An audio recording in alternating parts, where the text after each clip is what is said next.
My name is Michelle Moser. I own Maker's Compounding Pharmacy, and tonight we're going to talk about a wide variety of autoimmune issues, as well as how we use low-dose naltrexone and some other therapies as well. So let's get started.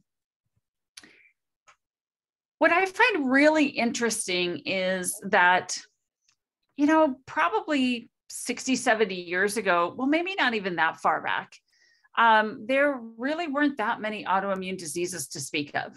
And now there are well over 100. There's actually closer to between like 105 and 120 different autoimmune diseases. And to me, that's very startling when I look at how we're developing treatments and are we really keeping up? But I do believe that there's ways to help autoimmune issues, to help the symptoms associated with that, and to also slow down the progression and potentially even enhance a better pathway to health.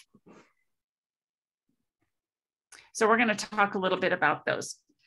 So when we take a look at a wide variety of autoimmune issues, I incorporated several of the primary glands or areas that we see autoimmune disease. When we take a look at bone, it's not just rheumatoid arthritis and ankylosing spondylitis, polymyalgia rheumatica, but we could also include osteopenia and osteoporosis, because there is a very strong link to that disease state as well as autoimmune diseases. So they're not classified as an autoimmune disease, they're classified as an inflammatory disease, but often it's associated with low functioning thyroid. I find it really interesting that most women that I speak with on the issue of osteopenia and osteoporosis, to date, I honestly can't think of anybody that has come in and asked questions about that is also not on thyroid. Every one of them that I know of is also on a thyroid medication. When we look at the brain, we're also looking at the spinal cord, and that primarily is where we're going to be speaking on multiple sclerosis. But Guillain-Barré syndrome is also related to the potential of an underlying viral infection. When we look at the blood, there's a wide variety of dyscrasias there. The GI tract, a lot of people look at celiac, but Crohn's is also very common, especially in this area. It affects men almost as equally as women. There are ways to combat that quite easily. And ulcerative colitis is a bowel disorder that often is mistaken for Crohn's initially, or vice versa. When we take a look at diabetes type 1, we do classify that in the GI tract rather than in the endocrine system, primarily because the pancreas is just situated just off of the small intestine. And diabetes type 1 could very well be initiated by a viral infection, where that is something that the science is strongly suggesting. When we look at the skin, we're talking about psoriasis, vitiligo, eczema, scleroderma. And scleroderma is a disease that significantly impacts not just the skin, but in some situations, internal organs as well. Fibromyalgia can affect both muscles, joints, nerves, but also the lung capacity. And then, of course, different types of neuropathies can very well have an autoimmune background or root cause. Thyroid, I think, is probably the most common situation that we use low-dose naltrexone for, but that we actually make thyroid medication for on a regular basis. Most thyroiditis that has an autoimmune root or association is usually Hashimoto thyroiditis, which is a low functioning thyroid. But I will say that most people are actually a combination of Hashimoto and Graves', where they will fluctuate between low and high. So this was just a snippet. It's really heady. It's full of science, but basically what it says is that when we're looking at autoimmune diseases, almost all of them have an inflammatory background to them. They're founded in inflammation, and inflammation isn't necessarily just puffiness on the skin, but it could be inflammation centrally to the nerve system, which could then lend itself to multiple sclerosis, maybe even fibromyalgia. But then when we also take a look at chemically what is actually causing that inflammation, those are the cytokines, those chemicals that elicit that. And we hear quite a bit about interleukin-6 these days, especially in the last 22 months because of COVID. But also when we take a look at Parkinson's disease or ALS or MS, maybe even schizophrenia, a lot of those same chemicals are also causing inflammation elsewhere in the body, if it's in the brain or centrally in the cerebral spinal fluid, but also peripherally when we're looking at muscles, nerves, and other tissues. But we do see a foundational correlation and similarity between the very specific pro-inflammatory chemicals being caused or that are causing a wide variety of symptoms in the disease. So what we do know with key factors is that most of the time when we're dealing with an autoimmune issue, we are looking at very specific geographic locations throughout the world. We happen to live in a latitude that is, so there's a band that goes across the world that just happens to parallel our state. And then if you go across the United States and then also across Northern Asia and Russia, and then moving into Europe, you will see that most of the time there is a vitamin D deficiency. A lot of the time there has been a viral infection exposure. Now that exposure could be something that happened years ago, right? Not necessarily because you had a cold 6 months ago. It literally could be something that you were exposed to as a child that was latent. It just kind of was dormant in the body. And then another situation caused it to kind of trigger. What's really interesting is that most autoimmune diseases are not diagnosed until someone is in their 30s, usually mid to late 30s. Sometimes that is kind of the early stages of menopause. Most of the time when women are diagnosed with autoimmune issues, maybe even earlier in life, pregnancy actually is something that calms those symptoms down. So that's because we have a hormone influx, and those hormones tend to be optimized. So they can tend to be elevated. Smoking, of course, is a key factor that we know can cause autoimmune issues to deteriorate very quickly or flare. Hormone imbalance, including issues associated with some of the lesser known hormones. Vitamin D is technically a hormone, but especially melatonin, thyroid, insulin, and especially estrogen, progesterone, and testosterone. We do know that estrogen, progesterone, and testosterone are all immune modulatory. So we need to keep those in balance.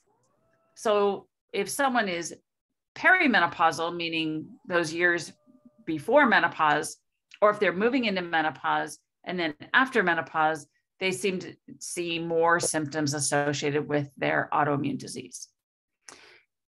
And nutrient deficiencies.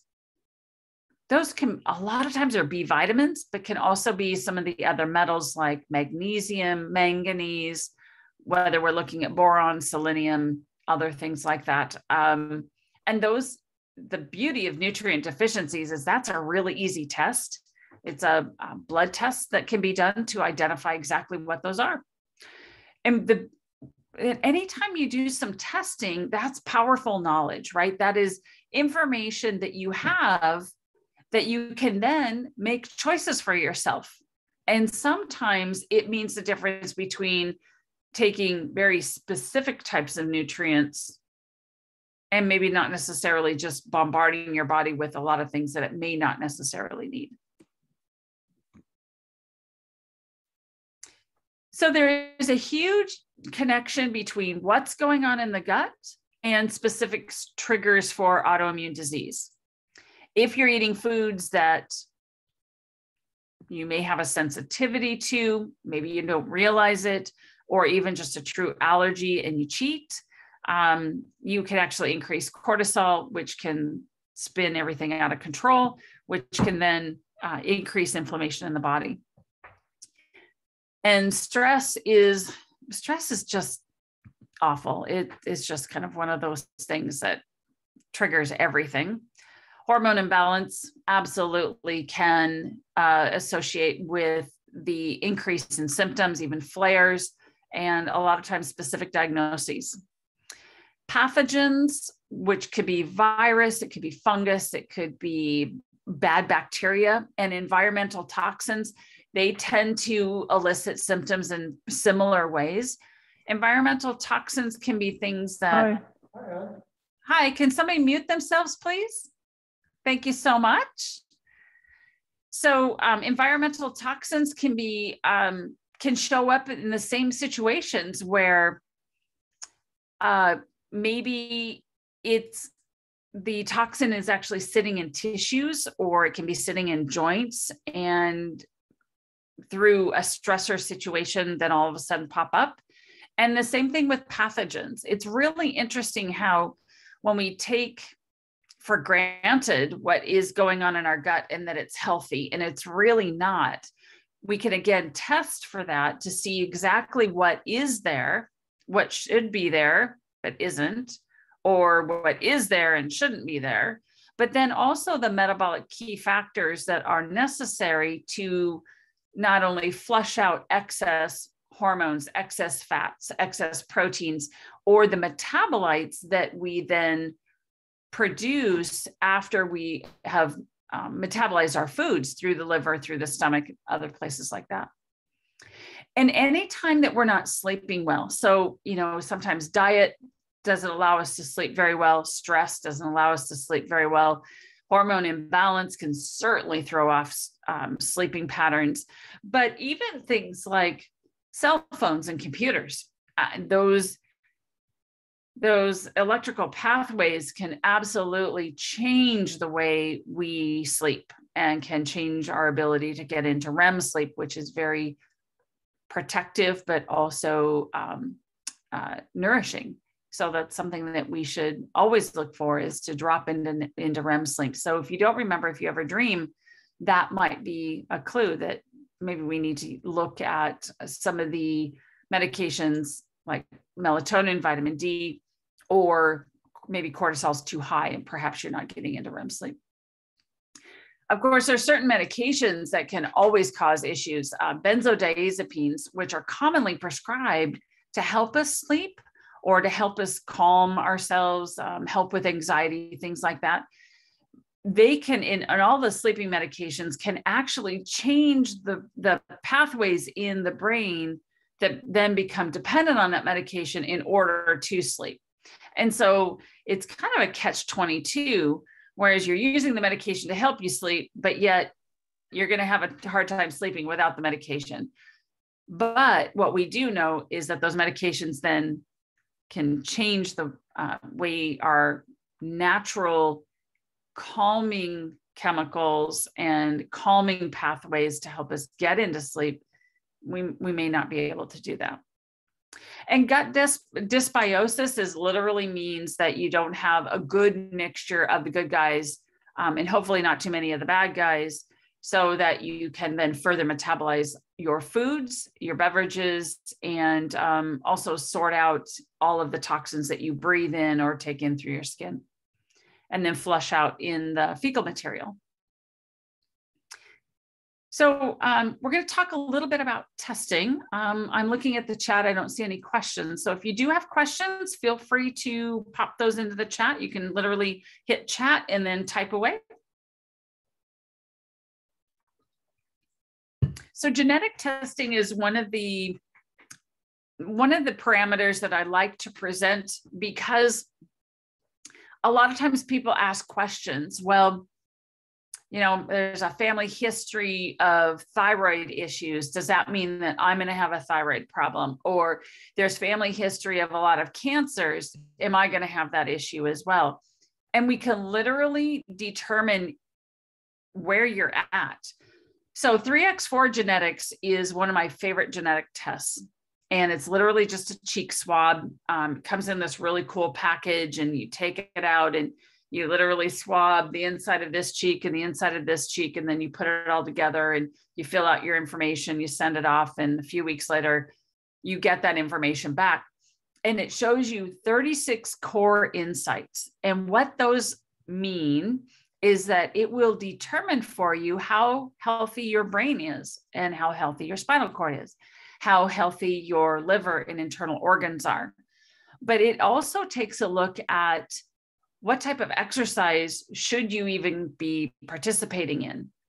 Should you be doing something calming and exploring the entire network of muscles in your body, like yoga or Pilates? Or should you be looking at raising your cardiac output? So therefore you should be, running.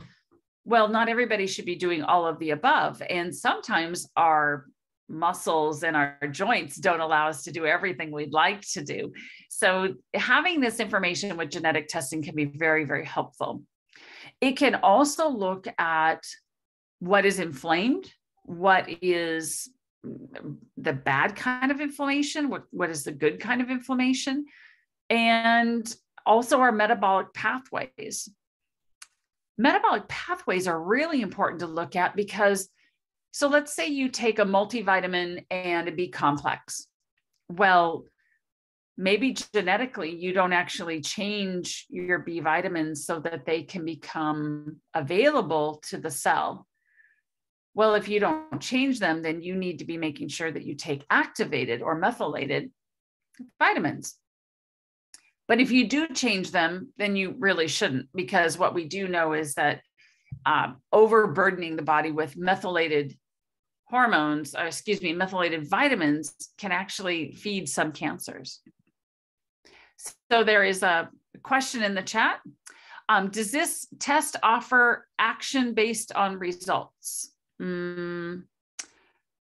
So I'm not sure exactly what that means. So what happens is with this, let me go back. When this test is done, Tony Marthaler is the nurse practitioner, and she's in Green Bank, but she also does telehealth, and she can mail this to you as well.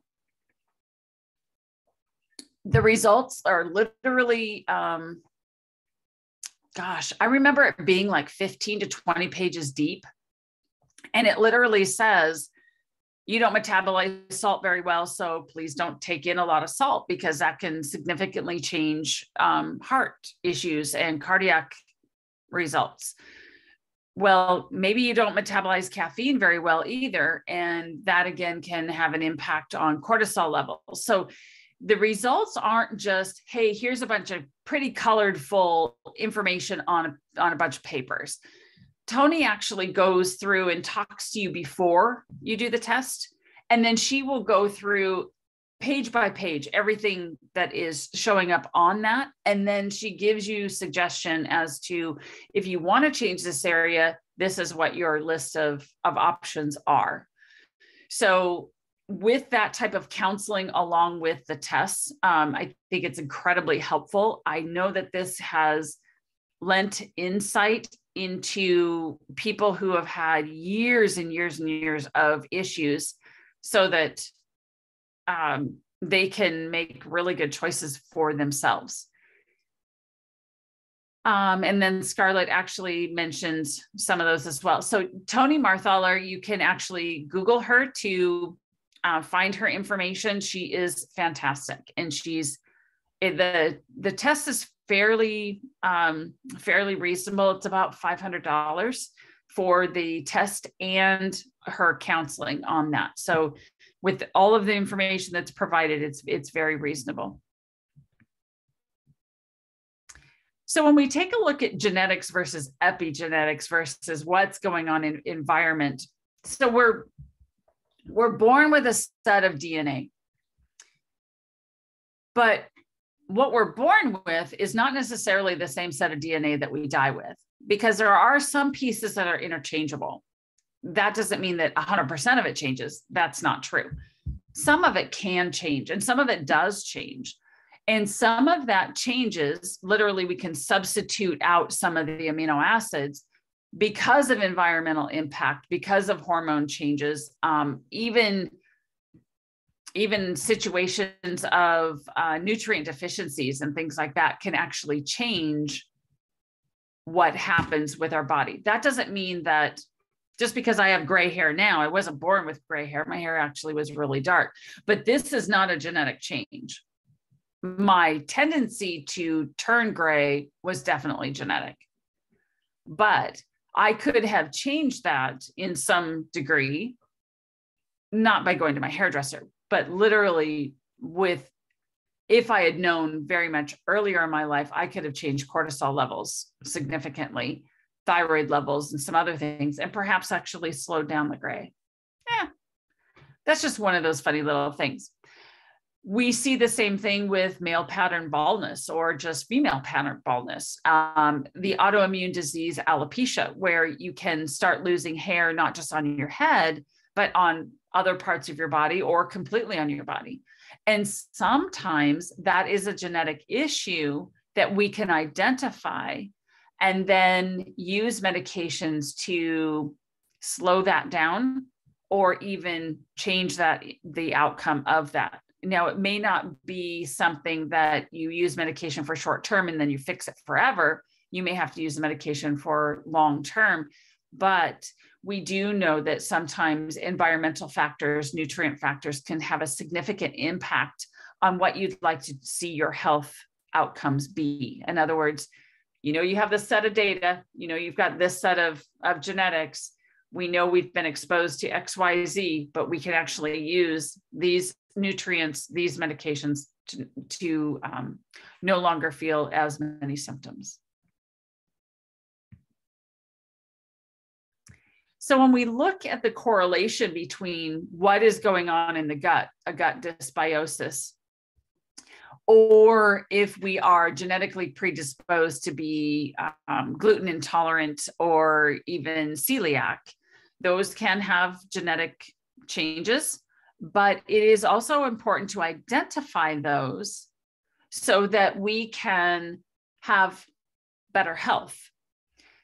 For example, we a lot of times will look at autism as an autoimmune issue. But what we also know is that there is a very strong correlation to gluten intolerance and autism. When we take gluten completely out of the diet, we can actually see better connection with eye contact, verbal skills, as well as fine motor skills. Now, that is also the truth when we take gluten completely out of the picture with a Hashimoto thyroiditis autoimmune disease. And a lot of times we can make such a dramatic impact that we can then reduce the amount of medication like thyroid supplement or other medications that we use for autism. We can actually minimize those. That doesn't happen for everybody. But what I'll say is that removing gluten from the diet isn't hard. It's not hard at all. And sometimes it's not just gluten, but again, that's where testing is really helpful, because then we can identify those pathogens or those intolerances that are actually causing other inflammation in the body and excitatory issues that we can calm down. Then we can minimize immune response. Dr. Perlmutter's book, Grain Brain, is really amazing. And he focuses on the fact that gluten sensitivity a lot of times looks like MS or even fibromyalgia. So what I'll say about that is that remove gluten from your diet for 7 days. If you want to go for a month, go for it. But literally, if you just do it 7 days, you might see an impact or an improvement anyway in some of the symptoms that you really don't like. We can also see, and we have seen, and granted, this research goes all the way back to 2006. That was 15 years ago. And we literally saw MS lesions or areas of the brain upon MRI scan. We saw them improve when we removed gluten from the diet. Now, the other part of it that I'll say is that I think everybody has experienced a situation when you eat something and then you don't feel so spectacular, whether it's a sensitivity or not. So even when we're dealing with nut allergies, let's talk about nut allergies. It seems to be becoming more and more prevalent. And it doesn't really matter if you're male or female, it's just a sensitivity. And that's can be genetic, but not necessarily directly correlated. So I do know that, and I've seen this firsthand, when somebody gets into something that they're not supposed to, and they have a mild reaction, not necessarily a full-on anaphylactic reaction, it can literally change not only the inflammation in the gut, but it can change their personality and their mood, not just the next day, but for weeks. It's huge. And so we often see whatever's growing in the gut or going on in the gut can directly have an impact in the brain. And the reason is because, and there's several different issues. Number one, your gut is responsible for making 70 to 80% of your immune factors. Well, if you have an autoimmune disease, that is going to be deficient. Number two, the gut is also responsible for making those medium chain fatty acids, which work as brain food. So if your gut isn't working well, if it's leaky, if it's slow, if it doesn't have the right nutrients, if it doesn't have the right metabolic processes, then you're not going to feel great. You're going to have foggy thinking, memory lapses. Your words aren't going to come as quickly as you'd like to. It's not necessarily just the walking into the kitchen and forgetting why you're there. It's more than that. And a lot of times people chalk it up to, oh, I'm just getting older. Yeah, I don't necessarily buy that 100% of the time. But the third factor of that is that when we look at what is actually growing in the gut, it can leak out of the stomach, out of the small intestine, and then float throughout the bloodstream and land on the skin or land other places in the brain. And it can actually shrink your brain. That's not cool. That's called dementia, and dementia is not normal.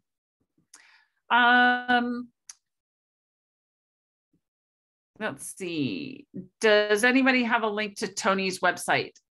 You could literally Google Tony Marthaler Greenbank and you'll find that information. Yeah, and there we go. Okay, perfect. So BiomeFX is a complete DNA sequencing of what is going on in your gut. It is a stool test.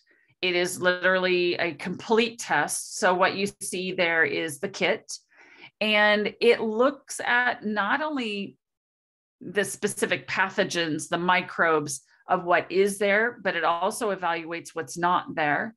It then explains what you can do about that, but it also looks at a wide variety of other functions. So for example, metabolically, do you have enough B vitamins?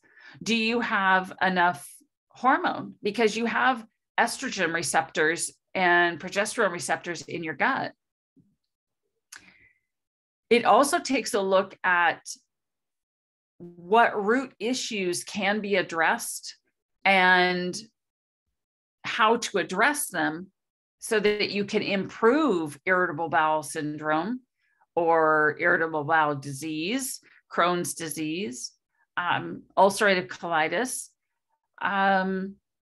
leaky gut, which all of that relates to insomnia, depression, weight gain, usually weight gain, not necessarily weight loss, and also hormone balance. The results come back in about 2 to 5 weeks. It's generally, again, 20 pages or so, beautiful color, really easy to understand. This is something we do here at the pharmacy. We sell the kits. You actually take them home. You do the kit in your own house. It goes off in the mail and the results come back. And then I sit down and have a chat with you about what to do and how to then fix things. So we've done this with probably a handful of people at this point because we haven't had our pharmacy for very long. And what we have found is that some people who have had literally decades of issues, their issues are now resolving, where they've been to GI specialists. They've been to several practitioners, naturopath, nutritionists, chiropractors. They've done acupuncture. They've seen a wide variety of physicians, and they just really haven't been able to get to the issue and resolve it. Well, we were able to identify some of the nutrient deficiencies as well as some of the bad bugs, and then how to get rid of those bad bugs. And once she's one gal specifically that I'm thinking about, she is about 5 months past her testing, and she's been using these very specific probiotics, prebiotics, mucosal repair, and specific nutrients. She's lost about 7 pounds. She didn't really have a lot of weight to lose to begin with. And that really wasn't her goal, but she's lost about 7 pounds. But what she's noticed is that she's happy. She feels content. She's sleeping better. Her skin feels better. She says that she can almost feel her hair growing. She feels like it's much more luxurious. It has a lot more luster, but she just can't get past the fact that she feels happy, because your gut makes 90% of your happy hormone called serotonin. So if your gut's not happy, you're not going to be happy either. So you can, we take medications for depression that actually help to build their serotonin back up, but they work in about 30% of the time. And I think it's because the majority of us have issues going on in our gut that we're really not focusing on, because we haven't had that kind of specialty. And every autoimmune disease I have ever seen is very closely connected to issues going on in the gut, especially Hashimoto thyroiditis. People just don't absorb very well. And I hear that often, where they find undigested food in their stool. It can smell, it's loose one day and too firm the next day. All these funny things going on, color changes, it floats, it sinks, all these things. And if you're not paying attention to what's going on with your stool, you really should, because those are very, very important key factors to take a look at. So this kit runs around $400, and that includes the consultation. So, well, thank you, Scarlett, for jumping in there and answering all those questions. I appreciate it very much. So we've identified more than 40 top autoimmune diseases. There's really about 105 to 120 total, but there's 40 that are very specific to this geographic area. Most of the time when people are diagnosed with one, there's usually others to follow, and those can happen in a short period of time or subsequent years. And that's primarily because they're very commonly linked together, and that inflammation that is associated with an autoimmune disease rarely affects only one organ. So if you have Hashimoto thyroiditis, you may have metabolic issues as well. Like maybe you don't metabolize raspberries or spinach very well, and then you make what's called oxalates. Well, if you make oxalates, you're going to have achy joints. So maybe then you're diagnosed with arthritis. All of these things.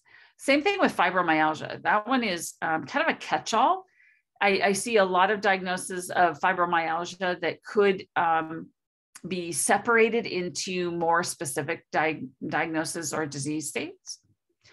But the one thing that we almost always do is we throw low dose naltrexone at the autoimmune disease.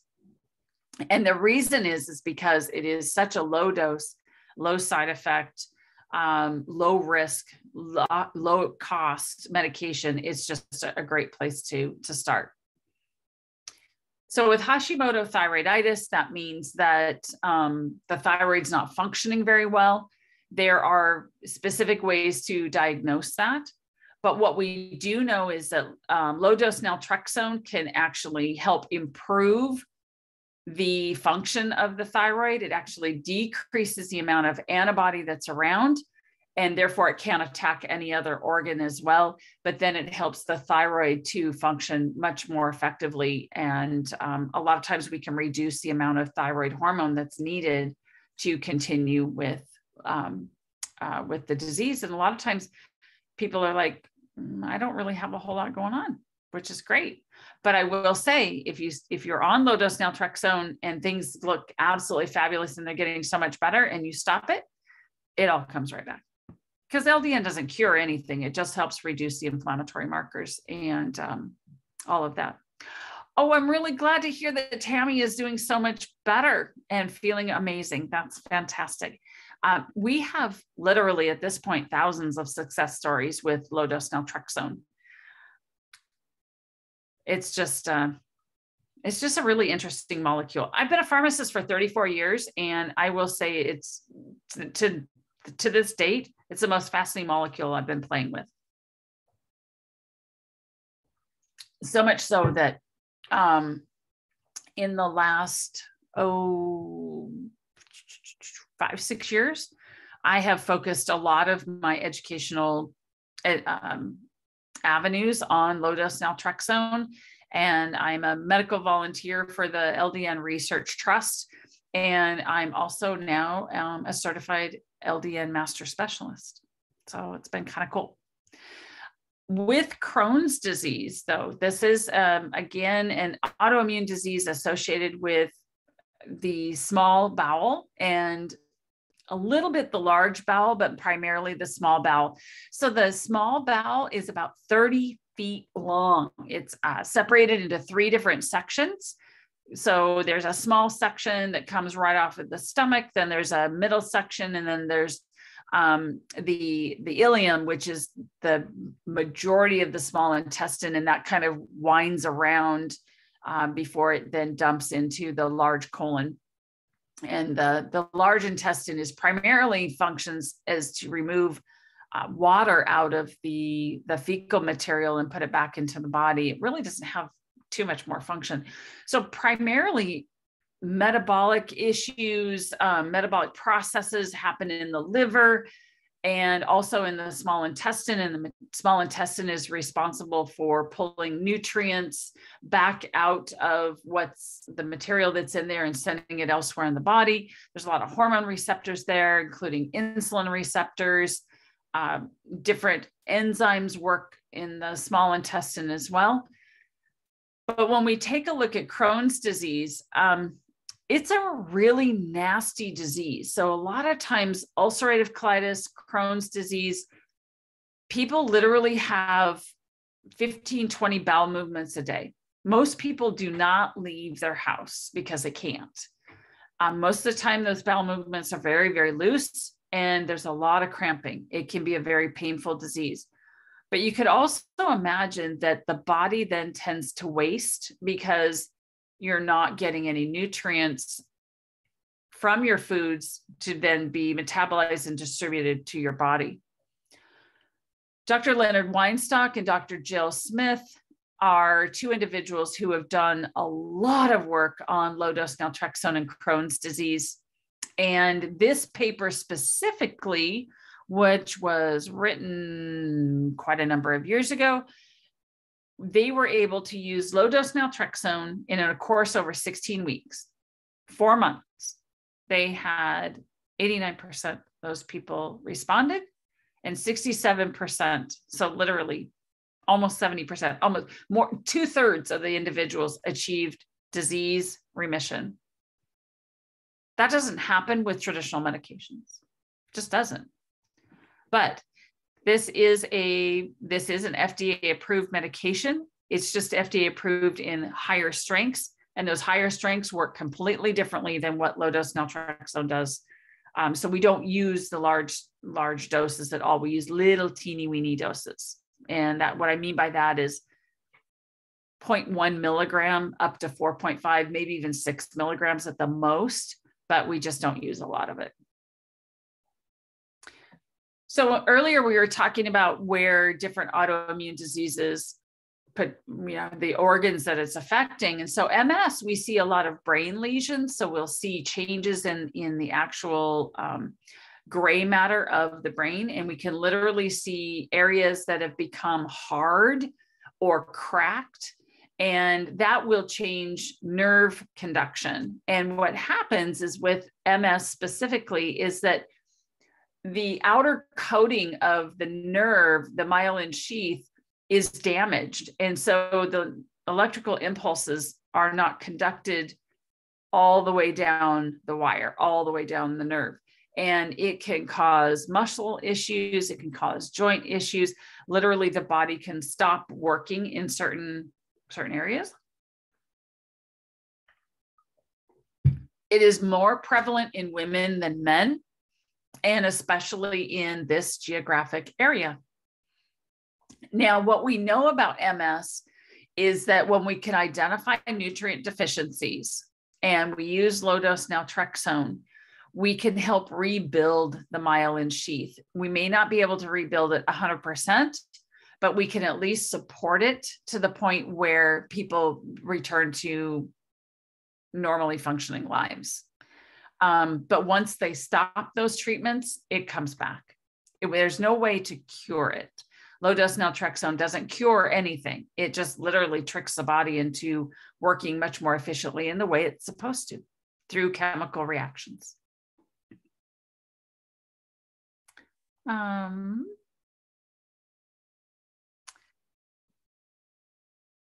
Okay, so Mary says she's taking LDN.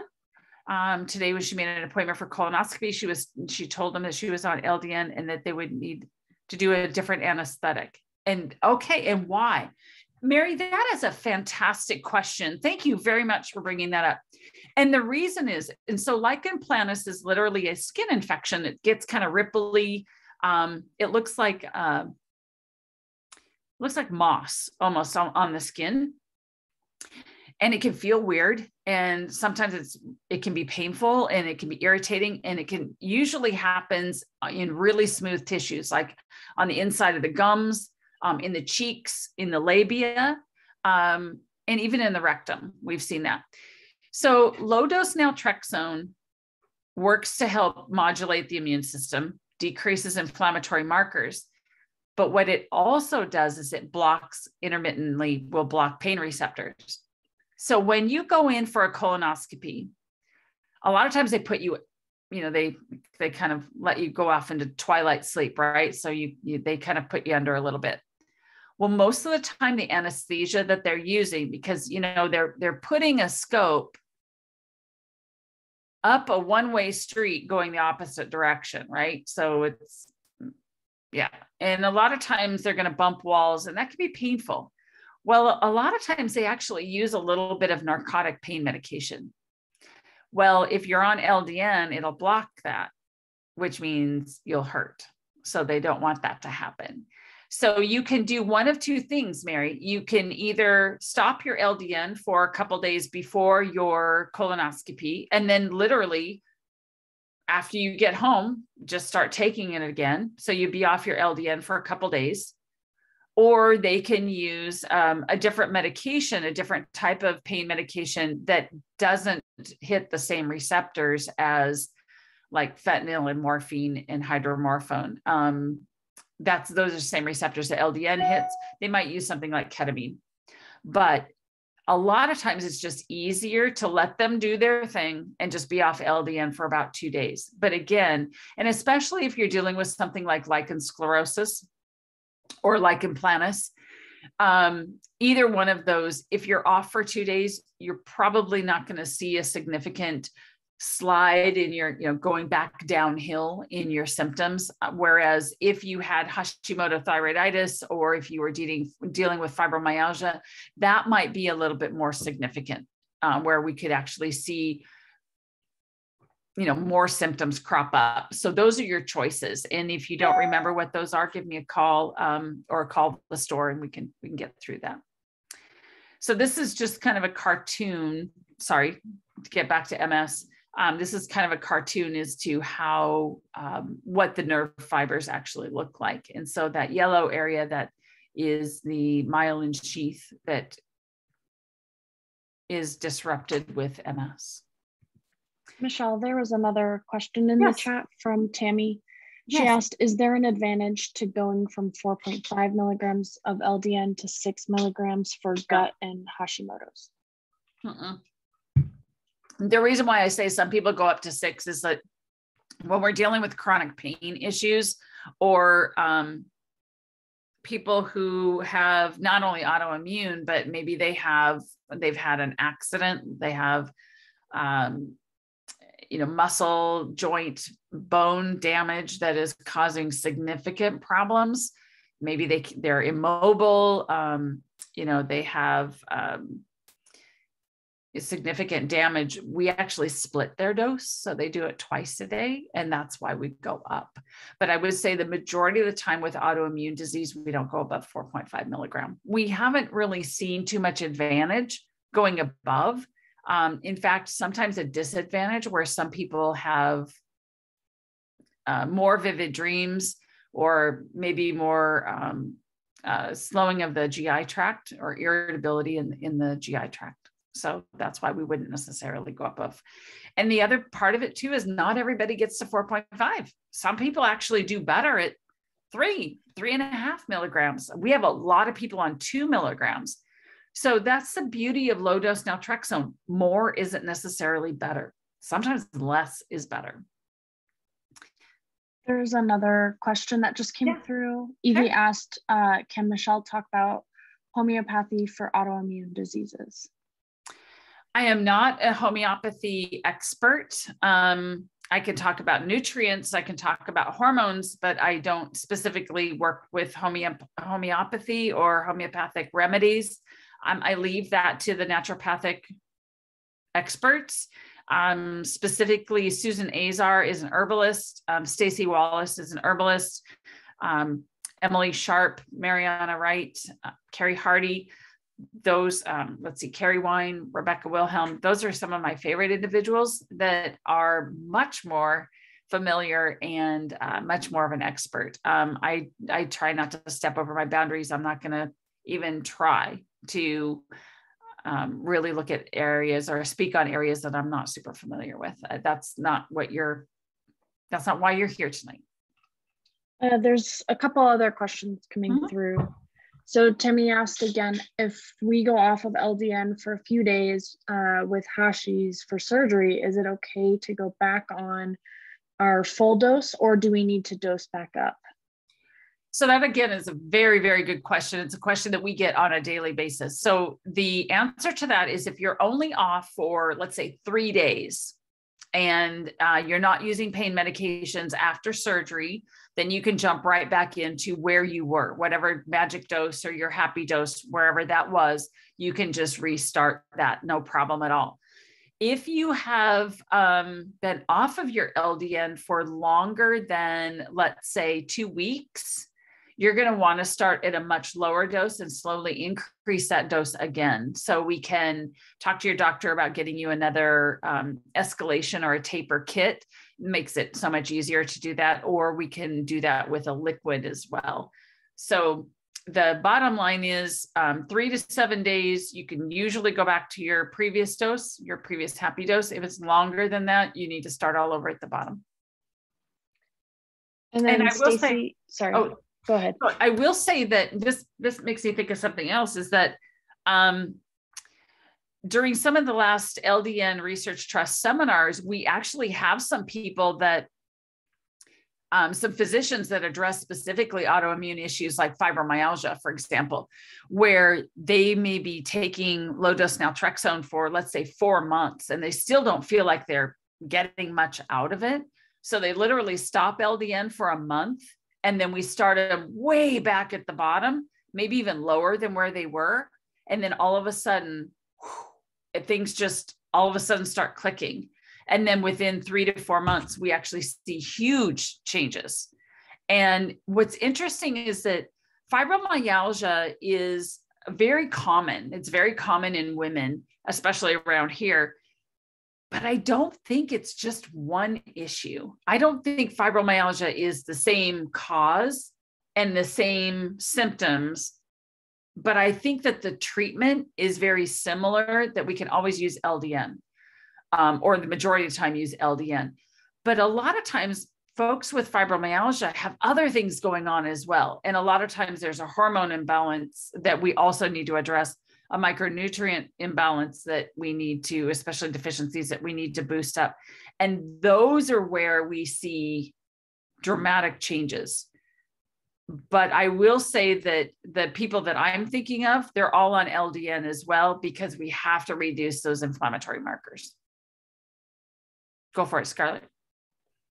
Stacy asked, how does LDN work for peripheral neuropathy and nystagmus? So specifically asking how it works.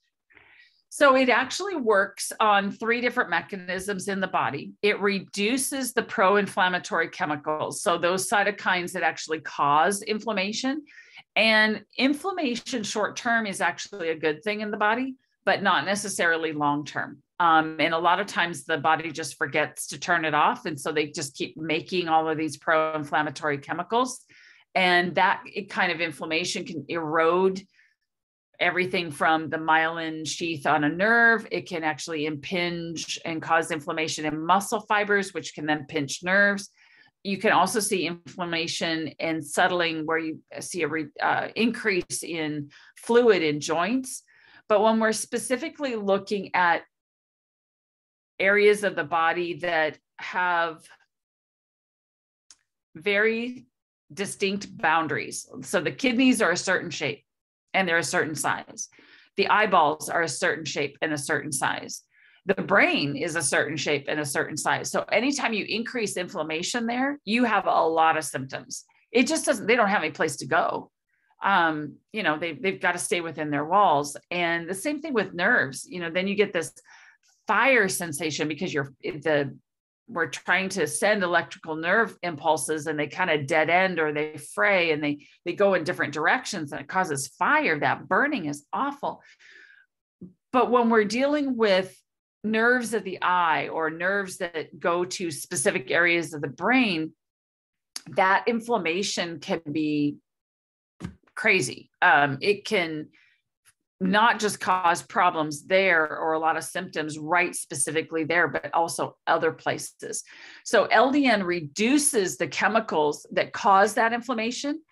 But then what it also does is it helps to trigger the body to make its own natural painkillers, which are called endorphins. So while doing that, it modulates the immune system. So it doesn't boost the immune system, because a lot of times an autoimmune disease is where the immune system has gone kind of bonkers and it's doing way too much work. It actually kind of brings that back and helps it to work on a more functional and normal level.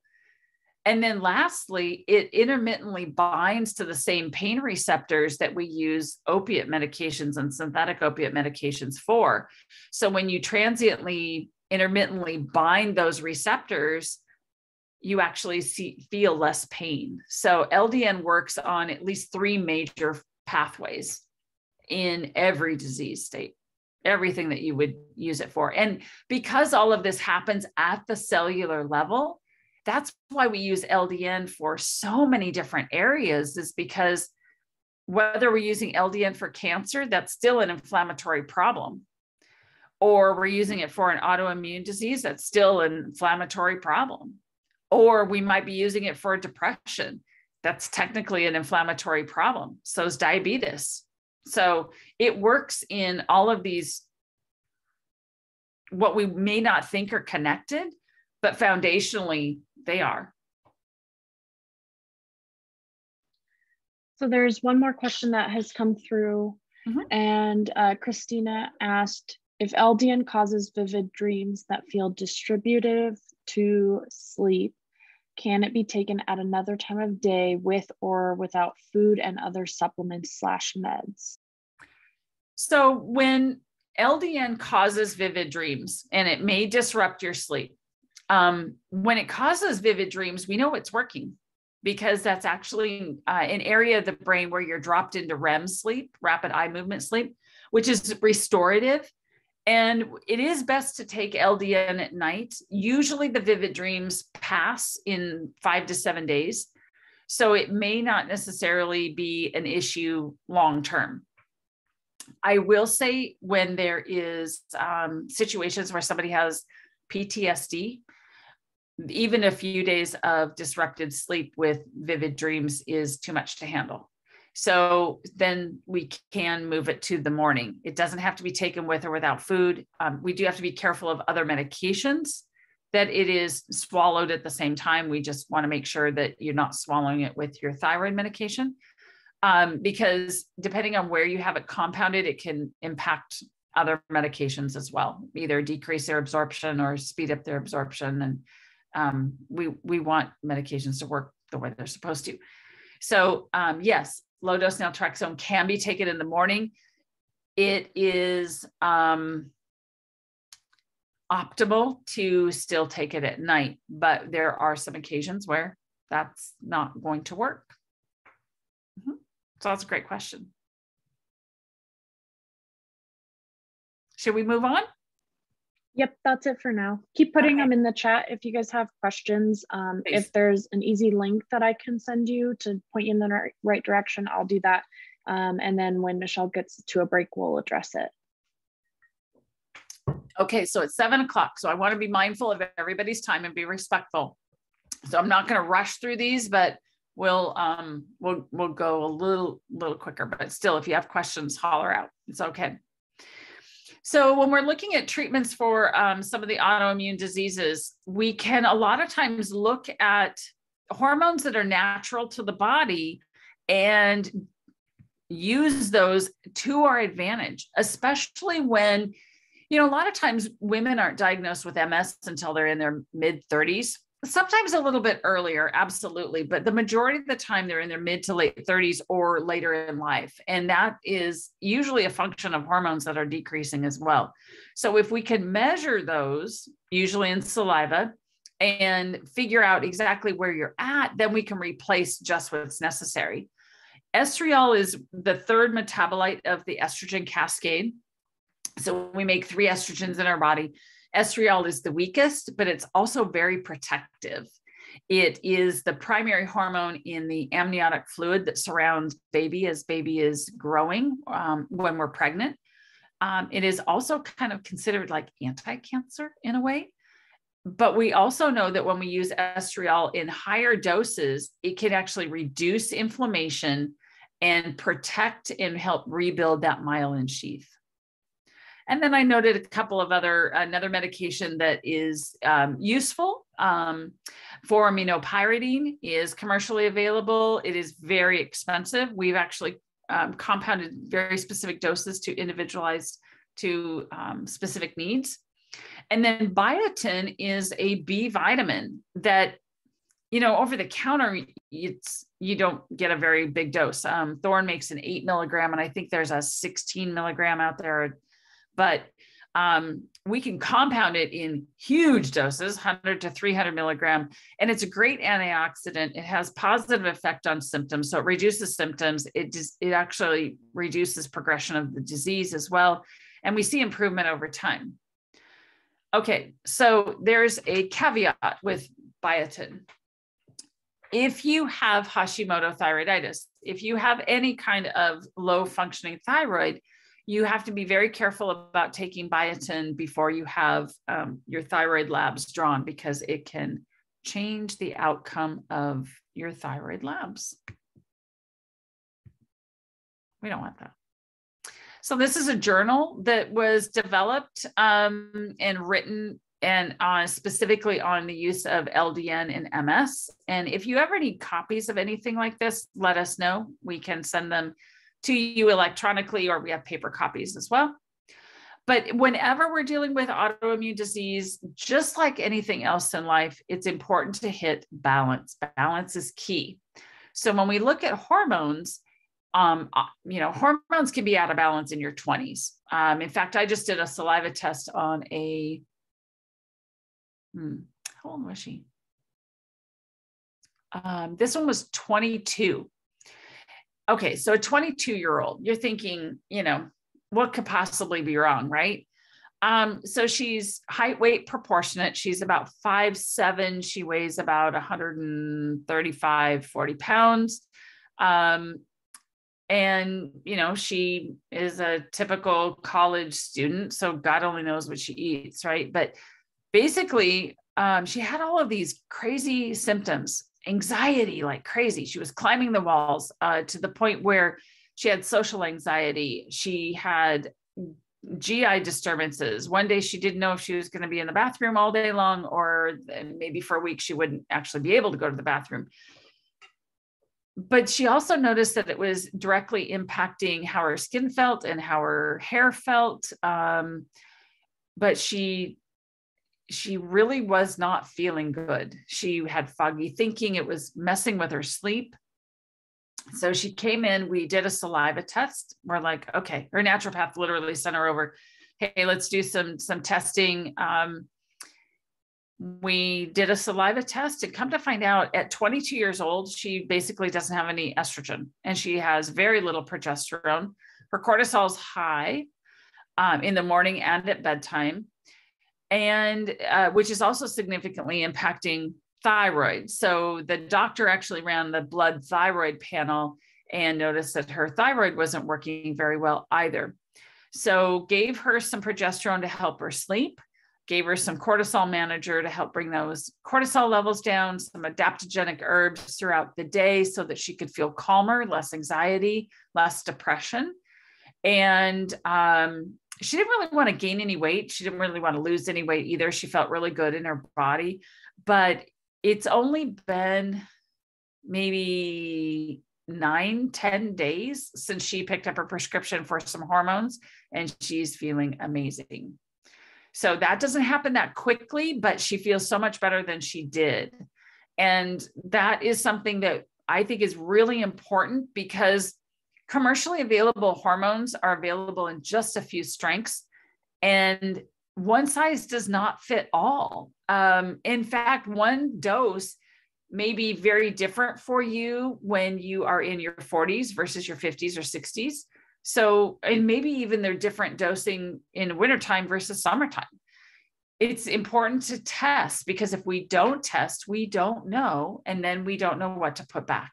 Because if you put back too much, well, that's just going to cause problems later on in life. And we do know that a lot of hormones in excess have contributed to cancer, and nobody wants a diagnosis of the big C. That's terrible. We also don't want to have really tender breasts, and we don't want to be crying at a margarine commercial, and we don't want to be packing weight on our bum and our thighs. You know, that is no side effects like that, please. Hello, that would not be a great thing. But we can also adapt what is necessary just for you at this given time. And then we can either dilute it or concentrate it so that we can put it in the right device that is going to fit your lifestyle. We make a lot of medications for bladder control. So that is a very interesting situation. Most autoimmune disease is associated with bladder spasms, and so sometimes a lack of control. Muscle stiffness and aches and pains, we compound both magnesium and guaifenesin, and people are like, guaifenesin, I take that, that's Robitussin. I take that when I have a cold. Yeah, it actually decreases inflammation in muscle fibers too. And a lot of times we see issues where women have no libido or very reduced libido, or they literally cannot, they can't have an orgasm. We use oxytocin a lot for that. We also make sure that the vaginal tissues are nice and plump, so we can use hormones for that. So let's get back to LDN.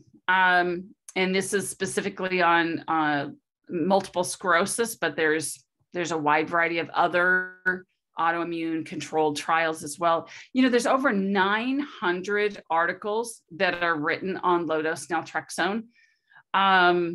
This is our other website that we have that's specifically targeting LDN. So if you want more information, if you want to look at articles, you can definitely go there. It's literally theldnpharmacist.com.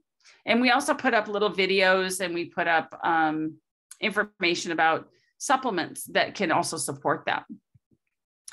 But this is my favorite article. I call it the Dartmouth study because it was actually developed by a physician of all things, that he had been reading so much about LDN. He just thought, oh, this is crazy. And so what he did is, I don't remember exactly what year this was. Oh, 2018. So up until then, he took 900 articles, literally, and case studies, and he categorized them. So all of the MS studies are in one area, all of the chronic pain are in another area, including chronic regional pain syndrome, all of the studies done on autism, other autoimmune diseases, all classified. And so when he categorized those, he also said, here's the study, here's how it was conducted, here's the outcome, and here's the dosing that was used. I think it's fabulous.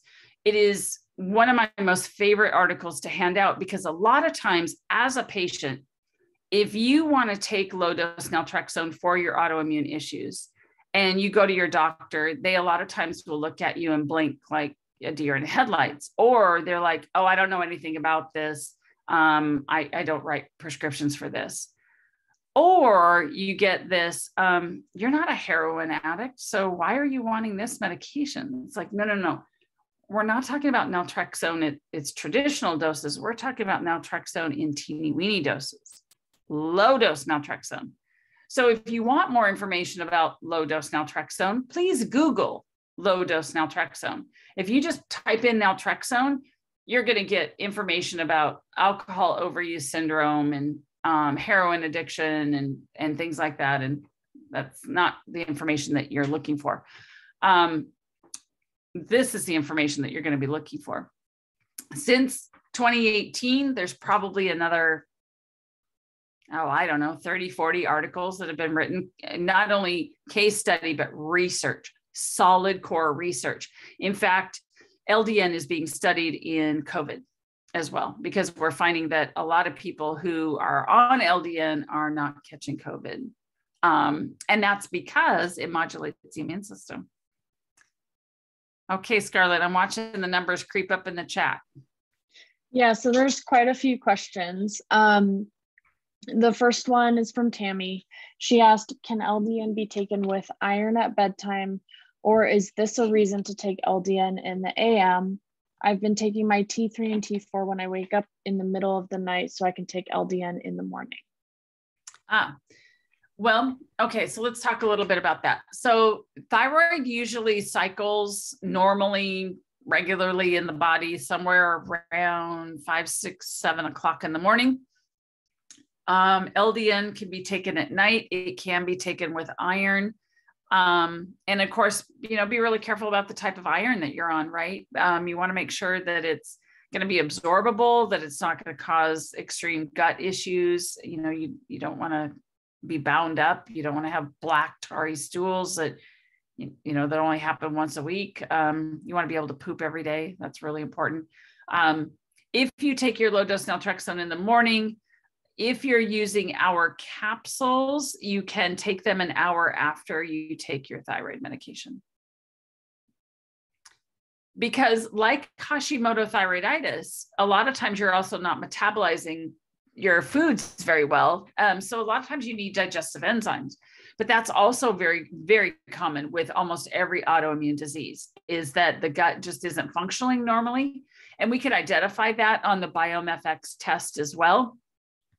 But what we also know is that digestive enzymes not only help us break down our foods and help them prepare for absorption, but they can also reduce inflammation, not just in the gut, but elsewhere in the body. And it also helps support the good guys, the good bacteria, and get rid of the bad guys in the fungus and the yeast and all of that, which then improves our immune response, which can also improve our cellular energy, which means you feel brighter and you actually feel like you can move and you want to move. Anytime the gut is healthier, we see a reduction in autoimmune diseases. We also see an improvement of what skin feels like and what the tissues in our joints feel like, and it improves overall healing. there's more questions.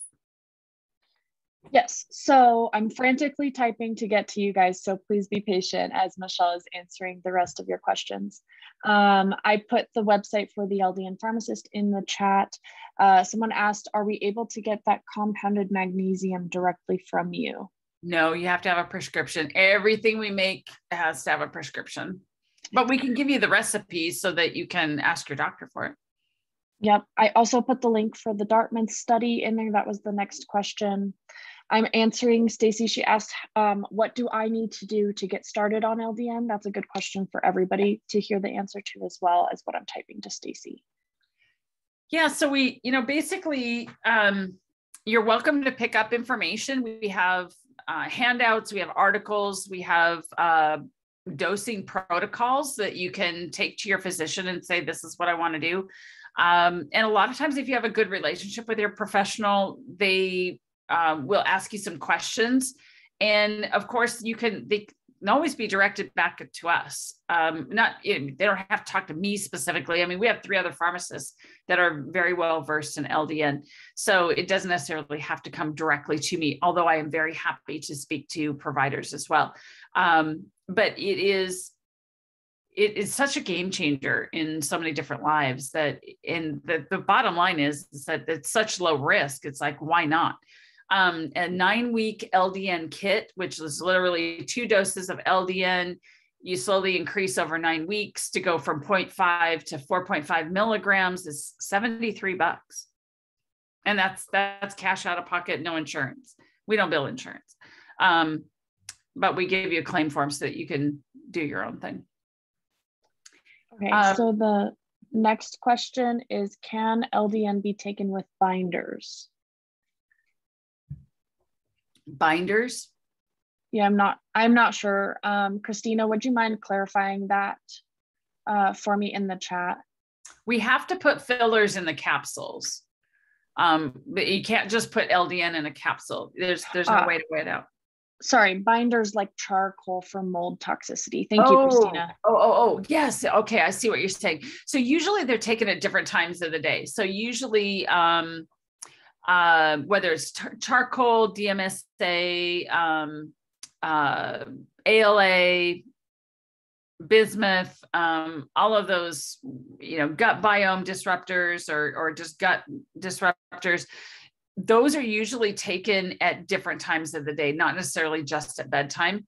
Sometimes they're taken around meal times and other times. So it would be best to separate those, mainly because you want the best opportunity for absorption.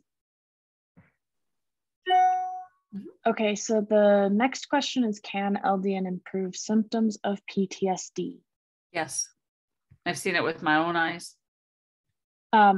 And Rachel, if you would like more links to articles or resources that we have specifically on how that works, send me an email. I'll type my email in the chat, or you can call the pharmacy and they will take your information and get it to me.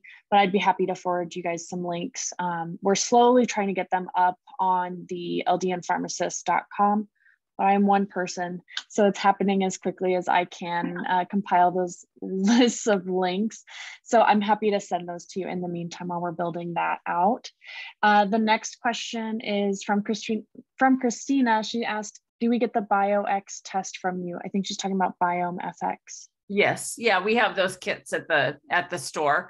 I won't be in tomorrow, but you can come see me. I'm the only one that does the Biome FX. Sorry about that, but I am in Monday through Thursday next week.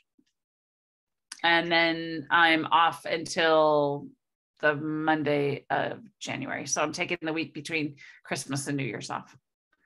So you can come in and otherwise you can do that. And I can always mail it to you too. So you don't have to actually physically come in, but you can literally email me with all of your information and we can mail you a kit. They said over the phone. Can they talk with you and order that test over the phone? Absolutely. I'll be in at 9:30. Just call the store and I'd be happy to chat with you about that. You bet. Yeah. Okay. So the next, it's $3.99. Yeah. So yeah. The next question is, which digestive enzymes do you recommend? So when I go back and I look at these, so again, digestive enzymes are not all created equal. A lot of times we need to know what works and what doesn't work, but these are very helpful. These are two that we have at the store. And the thing with digestive enzymes is kind of like with LDN, we start low and we slowly increase that. And so what we do is you start with one tablet with one meal, and then you add one tablet to another meal, and then one tablet to a third meal. And then you start increasing the number of tablets that you take at those meals, and until you get that raw burning sensation, which is kind of an icky thing to do, but then you know you've hit your limit. And that can help you determine how much you need. Some people take one tablet right away and they're like, ugh, this is awful. What you have to eat like 2 or 3 bites of food and then take your enzymes, because otherwise the enzymes just start working on your gut directly. And that's why it burns. That's why it doesn't feel good. And you feel rumbly and you're tumbly. So eat a couple of bites of food and then jump into those. We have digestive enzymes that are specifically for gluten and for casein. Some have betaine, most do, others have papain. So some digestive enzymes will target carbohydrates, proteins, or fats, or all of the above. And so that's why it's important to talk to one of the pharmacists before you just jump in, because we want to make sure that it's the right ones. And to go back to the probiotic slide, the one picture that I don't have in here is of the Megaspore probiotic, which is one of my favorites as well. It doesn't have to be kept in the fridge, and it does survive digestion, because probiotics, again, are not created equal. And when we do the BiomeFX test, it will actually tell you what's in there and what's not in there. And then we can be a little bit more selective with the probiotics. And it does take about 3 months to kind of repopulate, restore, replenish all of that. And we have really great kits that work well over those 3 months, that we just make it really easy to jump in and help repair and work with some of your symptoms, and make sure that the gut is nice and healthy. So when we look at vitamins, core 4, absolutely everybody should be on the core 4, which is a really good multivitamin, an additional B complex, vitamin D, and omega fish oils. Even if you take a blood thinner, omega fish oils are still a good idea. You just don't push it too hard and too fast. And the reason why a multivitamin and a B complex is because those are going to provide those micronutrients that are necessary for every process, every cellular process in the body. And especially with autoimmune disease, because the digestion is usually pretty slow and just not optimal, we tend to be very deficient in B vitamins, certain magnesium, mineral content as well.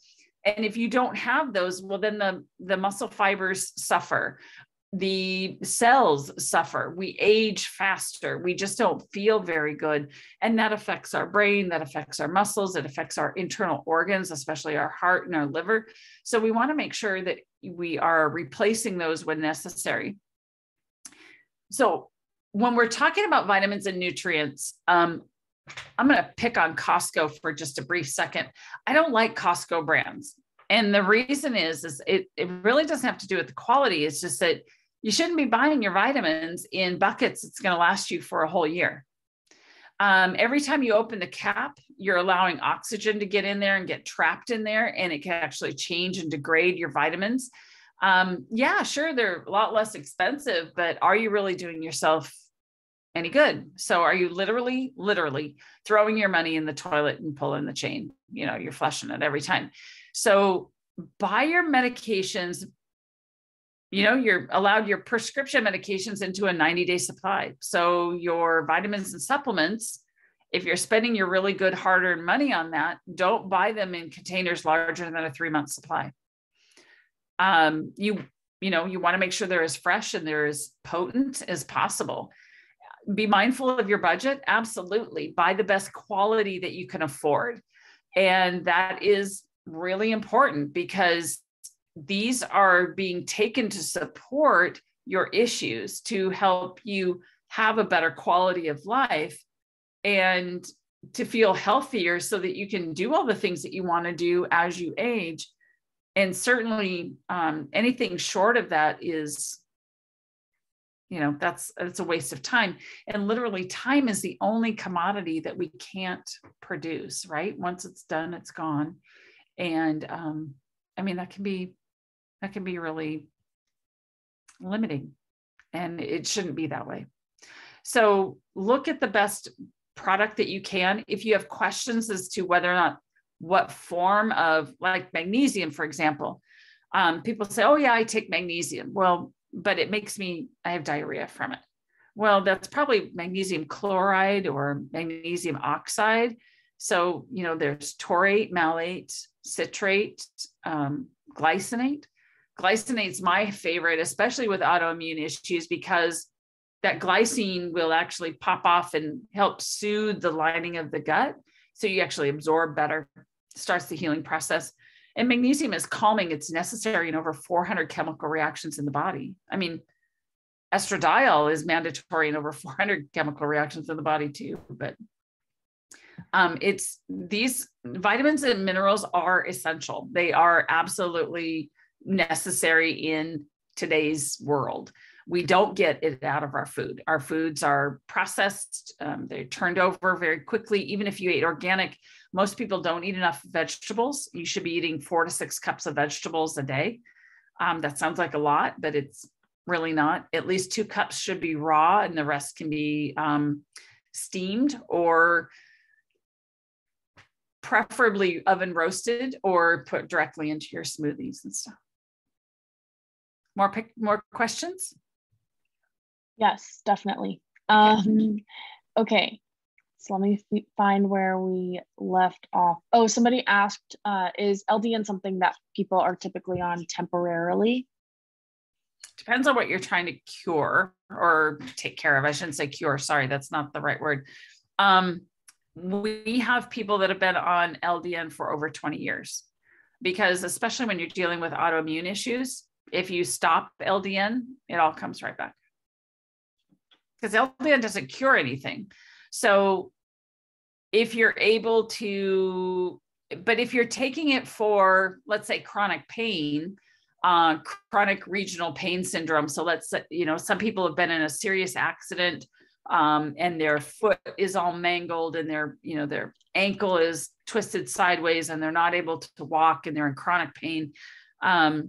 Then we can use it for temporary time, right? Until we get that fixed, until we use LDN along with magnesium and guaifenesin and a few other things to help repair and restore. And once it's healed, then we're good to go. But if we're dealing with an autoimmune disease, most of the time that isn't something that you just all of a sudden wake up one day and you don't have. So, but I also know of people that have been on LDN for, a year or so, and they go on vacation and they don't take it. They're feeling super great. And they're like, oh, I'm going to go to Hawaii and I'm going to spend a week with my family. And they leave their LDN at home and they're in trouble when they get back. They're hurting again. Their symptoms are back. So then they've got to jump right back into their LDN.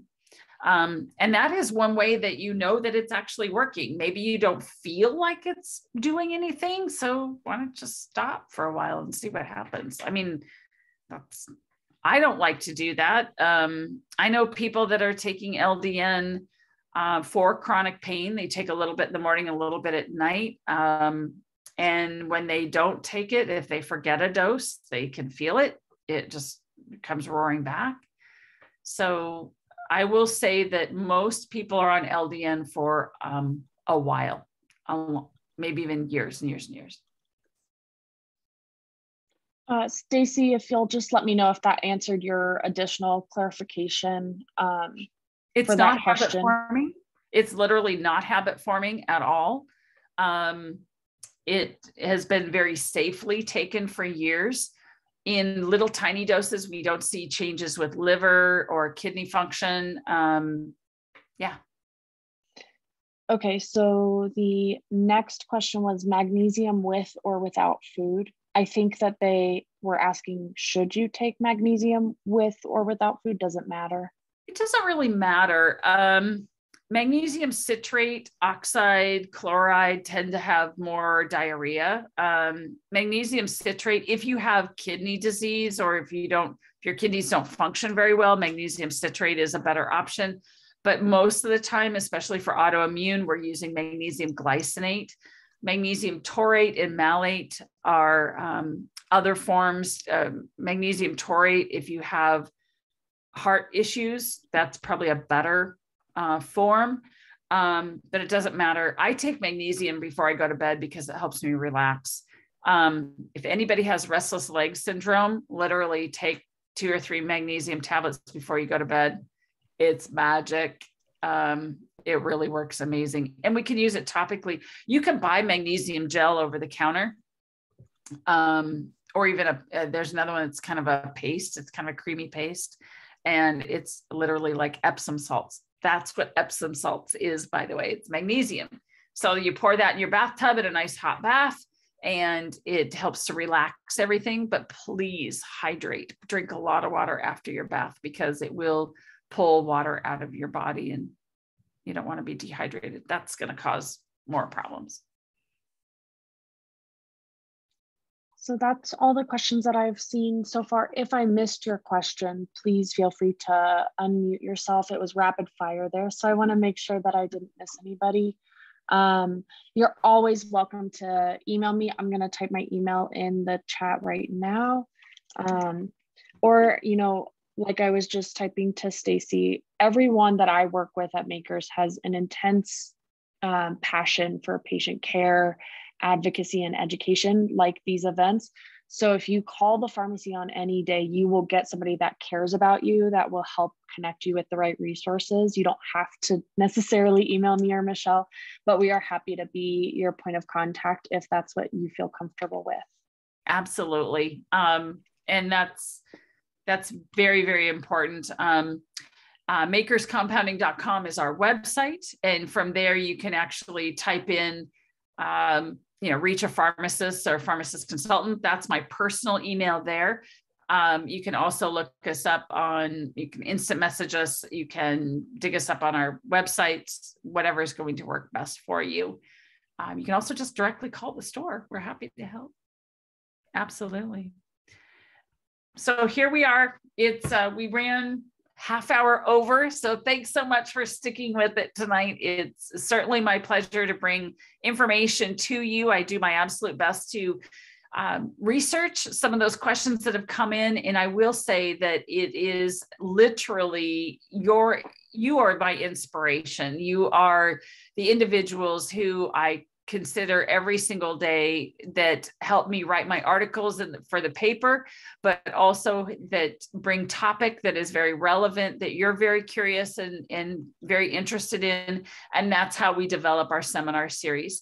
So our seminar schedule for 2022 will be, is up on the website and posted, and you can always register for those at any time. And clearly, certainly, please take advantage of getting a hold of us. We're always happy to help. And I thank you very much for being with us. Merry Christmas, Happy New Year. Have a blessed holiday and take care. Thank you. Good night, everybody.